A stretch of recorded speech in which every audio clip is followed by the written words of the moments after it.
Hi, my name's Keeley. I'm a Cuddle Therapist, and you get to hear me talk about the loneliness epidemic in the United States as declared by the Surgeon General and its association with technology. I want to say this is an opinion. It's based off of 7 years of industry knowledge and some evidence-based research, but it's an opinion.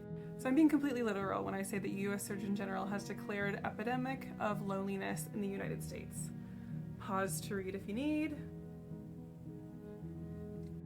There are a bunch of articles about why that is, divisiveness, political stuff, yada yada. But one of the things that a lot of the research points to is the evolution, and specifically the rapid evolution of technology comparatively to how human beings evolve.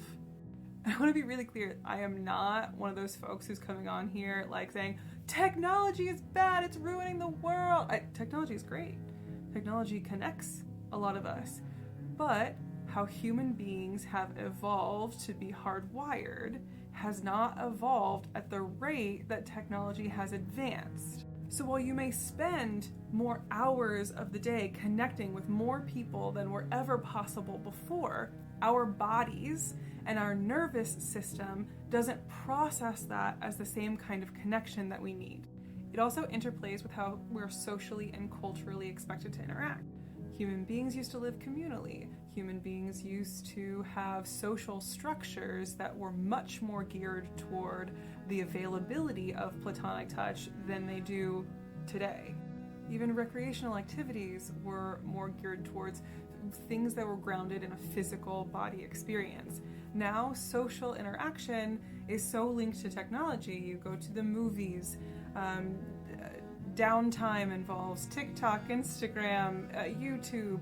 There's so much that's woven into our social fabric now that does distance us from the physical experience of connecting, not the mental experience of connecting.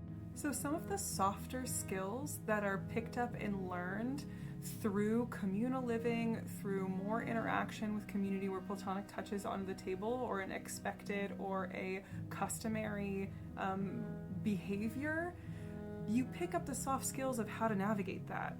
And we aren't picking up those soft skills, so it's harder for people to then incorporate platonic touch into their lives now, into social settings, into intimate relationships with friends, and I mean emotionally intimate, with friends, with family, etc. It's harder to bring in those skills because we haven't developed them from a very early age. All this to say, cuddle therapy is kind of a great solution to this evolutionary shift in how we experience our lives, existence, our communities. You've got now a concentrated place where you can receive an abundance amount of touch when you need it by having a paid service.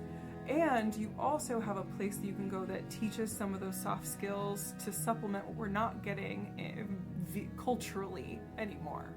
As far as needs-based services go, it's pretty adaptive. It developed pretty naturally or pretty organically as a response to a bigger cultural shift.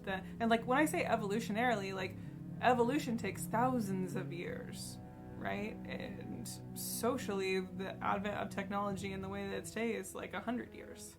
So we just haven't physically caught up, and this is a pretty adaptive way to navigate that now educational cultural gap.